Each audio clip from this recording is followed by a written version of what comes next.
మీరు దిగిన వాళ్ళు జరిగితే మేము దిగుతాం కదా.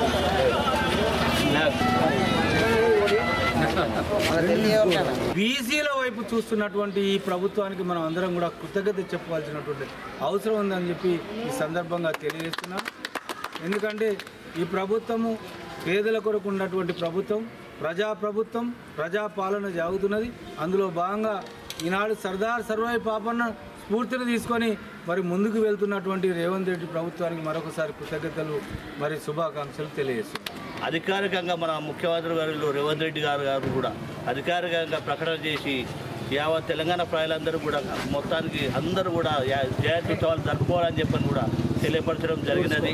అటువంటి కార్యక్రమంలో భాగంగా ఈరోజు మేము జరుపుకోవడం కూడా చాలా ఆనందమైన విషయం. జయంతి వేడుకల్ని అధికారికంగా అన్ని గ్రామాల్లో, మండలాల్లో, జిల్లా కలెక్టరేట్లో రాష్ట్ర వ్యాప్తంగా జరపాలని కేసీఆర్ ప్రభుత్వం నిర్ణయం తీసుకొని గత కొన్ని సంవత్సరాలుగా ఈ సర్వాయి పాపన్న జయంతి వేడుకలను జరుపుతూ ఉంది. దానికి మా గౌడ సోదరులందరి తరఫున కేసీఆర్ గారికి ఎప్పటికీ రుణపడి ఉంటామని, మరియు ట్యాంక్ బండ్ పైన కూడా సర్వాయి పాపన్న విగ్రహం పెట్టాలని కేసీఆర్ గారి ఆధ్వర్యంలో అప్పుడు మేము తీర్మానం ఇవ్వడం జరిగింది. దానికి తప్పకుండా దానికి స్థలం కూడా కేటాయించడం జరిగింది. మరి సర్వాయి పాపన్న గౌడు తెలంగాణ ఉద్యమంలో బీసీల కోసం కొట్లాడి, బడుగు బలహీన వర్గాల కోసం కొట్లాడి ఎన్నో విజయాలు సాధించి ఇలా మనం చరిత్రలో నిలుచుకునేటట్టు చేసిండు. అట్టి సర్వాయి పాపన్న జయంతి ఉత్సవాలు జరుపుకోవడం మనందరికీ చాలా సంతోషకరమైన విషయం. జై యాదవ్, జై యాదవ్, జై యాదవ్.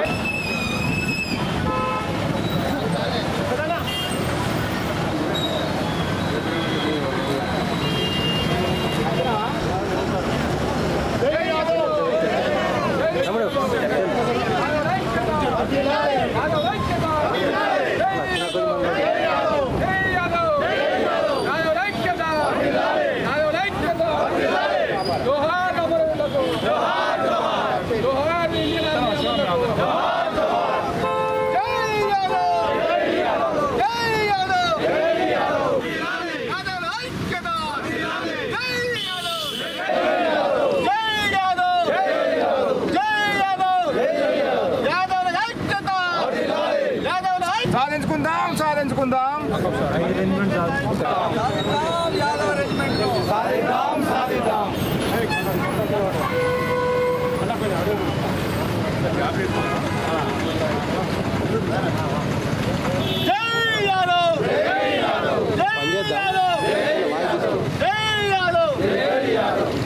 నిన్న మొన్న జరిగినటువంటి ఆపరేషన్ సింధూర్లో కావచ్చు, మొన్న జరిగినటువంటి కాశ్మీర్ టెర్రరిస్టులు కావచ్చు, అంకిత్ యాదవ్, సచిన్ యాదవ్ లాంటి వాళ్ళు కూడా ప్రాణాలు అర్పించడం జరుగుతుంది. గతంలో 1962 సంవత్సరంలో భారత్కు చైనాకు మధ్య జరిగినటువంటి యుద్ధంలో 120 మంది యాదవ్ సైనికులు చైనాతోటి పోరాడి దాదాపు 1348 మంది చైనా సైనికుల్ని ముట్టబెట్టడం జరిగింది. అందులో 114 మంది యాదవ్ సైనికులు కూడా ప్రాణాలు అర్పించడం జరిగింది. కాబట్టి వాళ్ళ త్యాగాలను అందరినీ గౌరవిస్తూ మాకు హై రెజిమెంట్ ఏర్పాటు చేయాలని ఇవాళ బీహార్లో స్టార్ట్ అయ్యి జార్ఖండ్, పశ్చిమ బెంగాల్, ఛత్తీస్గఢ్, ఒరిస్సా, ఆంధ్రప్రదేశ్, తమిళనాడు, పాండిచ్చేరి, కర్ణాటక, ఇవాళ తెలంగాణలో కొనసాగుతుంది. ఇదే యాత్ర తెలంగాణలో కంప్లీట్ చేసుకొని కూడా మహారాష్ట్ర, మధ్యప్రదేశ్, గుజరాత్, హర్యానా, ఢిల్లీలో నవంబర్ 18న జంతర్ మంతర్ వద్ద మా యొక్క యాదవుల బలాన్ని చూపించుకొని మాకు హై రెజిమెంట్ ఏర్పాటు చేయాలనే ఉద్దేశంతో యాత్ర కొనసాగుతుంది. కాబట్టి రెజంగ్ల కలశ యాత్ర మరి ఈరోజు సుల్తానాబాద్, పెద్దపల్లి జిల్లాలో ప్రవేశించి సుల్తానాబాద్లో మరి అందరూ యాదవ సోదరులందరూ కూడా ఘనంగా స్వాగతం పలకడం జరిగింది. ప్రధానమైనటువంటి హై రెజిమెంటు పునరుద్ధరణ కోసం ఈ యాత్ర మరి కొనసాగుతున్న సందర్భంలో ప్రతి యాదవ సోదరుడు అందరూ కూడా ఆ హైర్ రెజిమెంట్ పునరుద్ధరణ కోసం సంఘీభావం అదేవిధంగా మద్దతును ప్రకటించడం జరుగుతూ ఉంది. ఇక్కడ ఉన్నటువంటి యాదవ సోదరులందరూ కూడా నవంబర్ 18 నాడు జరిగేటువంటి ధర్నాలో మరియు బహిరంగ సభలో అత్యధిక యాదవులందరూ కూడా స్వచ్ఛందంగా మరి ఇక్కడ రైల్లో కానీ మరి వివిధ రకాల మరి వాహనాలు సమకూర్చుకొని ఆ ఒక్క బహిరంగ సభను జయప్రదం చేయాలని చెప్పి యాదవ సోదరులందరికీ కోరుతా ఉన్నాం. మరీ ప్రధానంగా ఇంతకుముందు మిత్రుడు చెప్పినట్టు ఆ రోజు చైనాతో జరిగినటువంటి యుద్ధంలో మరి అప్పుడున్నటువంటి 7 రెజిమెంట్లలో అహీర్ రెజిమెంట్కు సంబంధించినటువంటి మరి యుద్ధ ప్రావీణ్యతనే ఆ రోజు ప్రదర్శించడం జరిగింది. మరి ఆ రోజు 1350 మందిని చైనా సైనికులను మట్టుబెట్టడం, అదేవిధంగా 114 మంది అహీర్ మరి యాదవ సోదరులు అందులో వీరమరణం పొందడం, 4000 మందిని చైనా బార్డర్ లోపలికి తరిమి కొట్టి మరి ఆ రోజు అహీర్ రెజిమెంట్ యొక్క మరి యుద్ధ ప్రావీణ్యాన్ని ప్రదర్శించినటువంటి మరి రెజిమెంట్ని మరి అప్పుడున్నటువంటి 1972లో కేంద్ర ప్రభుత్వం దాన్ని రద్దు చేయడం జరిగింది. కాబట్టి ఇప్పుడు ఆ రెజిమెంట్ని మళ్ళీ పునరుద్ధరించాలని చెప్పి ఒక బృహత్తరమైనటువంటి ఒక సాహసోపేతమైనటువంటి కార్యక్రమాన్ని మరి ఆర్మీ సోదరులు అహీర్ యాదవ సోదరులందరూ కూడా మరి తీసుకోవడం జరిగింది. జై బాబన్న, బాబన్న ఆశయాలను కొనసాగిద్దాం. బాబన్న ఆశయాలను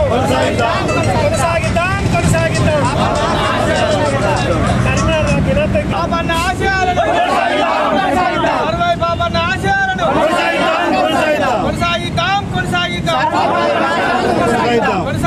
కొనసాగిద్దాం. సర్దార్ సర్వాయి బాబన్న. జై పాపన్న, జై పాపన్న. పాపన్న గారి ఆశయాలను సర్దార్ సర్వాయి బాబన్న ఆశయాలను బాబన్న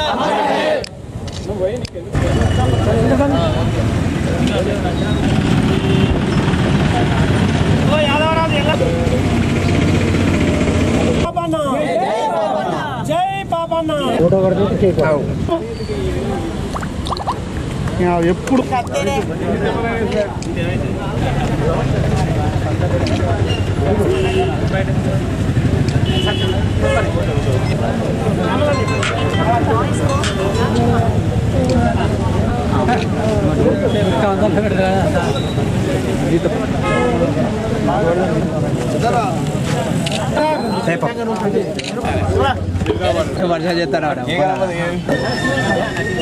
అందరి గ్రామస్తుల సహకారంతో, అధికారుల సహకారంతో విగ్రహం ఎక్కడ పెడితే బాగుంటుందనే ఉద్దేశంతో శ్రీరాంపూర్ మండల కేంద్రంలో అందరం కూడా సమిష్టి కృషితోటి ఈ యొక్క ఆలోచన చేస్తాం. విగ్రహాన్ని భూమి పూజ చేసి ఎమ్మెల్యే గారి చేతుల మీదుగా ఒక భూమి పూజ కార్యక్రమం ఉంటుంది. ఆ తర్వాత విగ్రహాన్ని తొందరగానే తీసుకొచ్చి అందరి కోరిక ఫైబరా లేకుంటే సిమెంట్ విగ్రహమా రాతి విగ్రహమా ఏదో ఒకటి ఆలోచన చేసి ఈ యొక్క కార్యక్రమం చేస్తాం. అన్నగారు ముందుండి ఈ విగ్రహ ప్రతిష్టకు ఏర్పాట్లు చేస్తారని వారి వెనువెంట మేమందరం కూడా ఉండి ఏడ కూడా లోటుపాటు లేకుండా మేము వెనువెంబడి ఉండి ఆ విగ్రహానికి అందరం కూడా సహకరిస్తామని కోరుతూ వారి యొక్క ఆశయాలను మనం తూచా తప్పకుండా వారు ఎలా అయితే కలలు కన్న ఆశయాలు ఉన్నాయో బడుగు బలహీన వర్గాలకు అందరికీ కూడా సమన్యాయం జరగాలని, ఈ ప్రాంతాలన్నిటికీ కూడా సమన్యాయం జరగాలని వారి యొక్క ఆశయం కనుక వారి ఆశయాలను తూచా తప్పకుండా నెరవేర్చే విధంగా ఇక్కడ ఉన్న ప్రతి ఒక్క బహుజనులు కూడా సహకరించాలని కోరుకుంటూ సర్వాయి బాబన్న జయంతికి అందరికి వచ్చినందుకు కృతజ్ఞతలు చెప్తున్నా. సర్వాయి బాబన్న ఆశయాలను కొనసాగిద్దామని సర్దార్ సర్వాయి బాబన్న గారి విగ్రహము ప్రతిష్టాపన ఉత్సవాన్ని ముందుండి మా మాజీ ఎంపీపీ గారు, మా నాయకులు సారన్న గౌడ్ గారు ఎమ్మెల్యే గారిని సంప్రదిస్తారా, ఏం చేస్తారో వారి ఇష్ట ప్రకారంగా నెక్స్ట్ ఇయర్ వరకు ఖచ్చితంగా సర్దార్ బాబన్న గారి విగ్రహ ప్రతిష్టాపన ముందే ఇటు కార్యక్రమాన్ని జరపాలని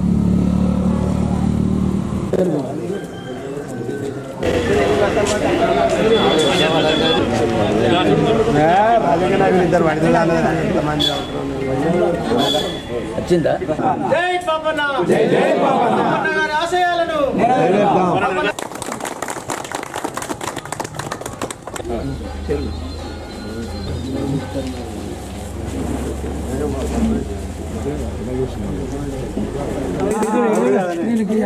చూడారన్నా చూడరే ఒకసారి వాళ్ళు అంటే పంపరా.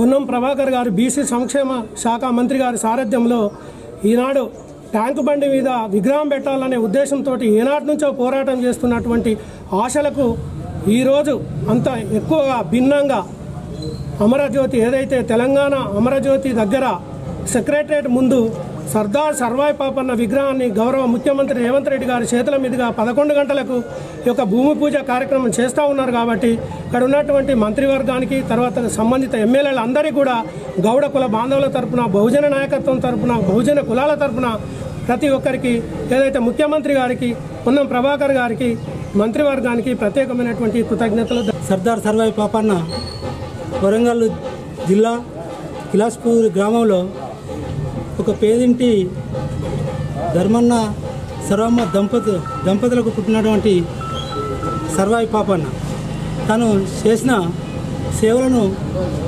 ఎన్నో కొనియాడుకుంటూ ఈరోజు మా గౌడ బాంధవులు పండుగ జరుపుకుంటూ సర్దార్ సర్వాయి పాపన్న గౌడ కులంలో పుట్టి బహుజన అధికారం కోసము కొట్లాడి గోల్కొండపై జెండా ఎగురవేసినటువంటి మహనీయుడు.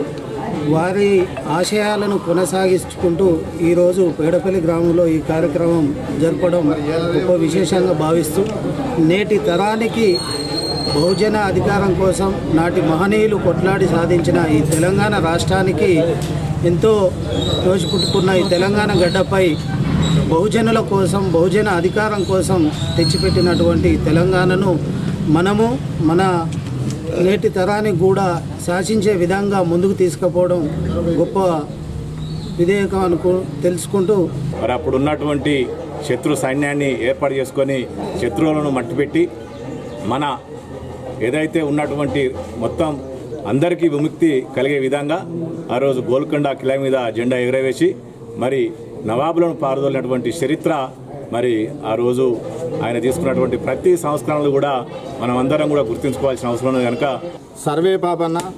1650 కిలా వనాస్పూర్లో జన్మించి ఆయన బహుజనులందరినీ ఏకం చేసి ఆయన దేశం కోసం ఎంతో శ్రమను ఓర్చి అందరినీ ఒక్క తాటిపై నడిపించినందుకు మా గౌడ సంఘం తరపున నా యొక్క ఆయన సామాన్య కుటుంబకులు పుట్టి అంత ఎందుకు ఎదిరించవలసి వచ్చింది? మొఘలయ సామ్రాజ్యం ఎదిరించి ఒక వీరుడిగా చరిత్ర సృష్టించాడు.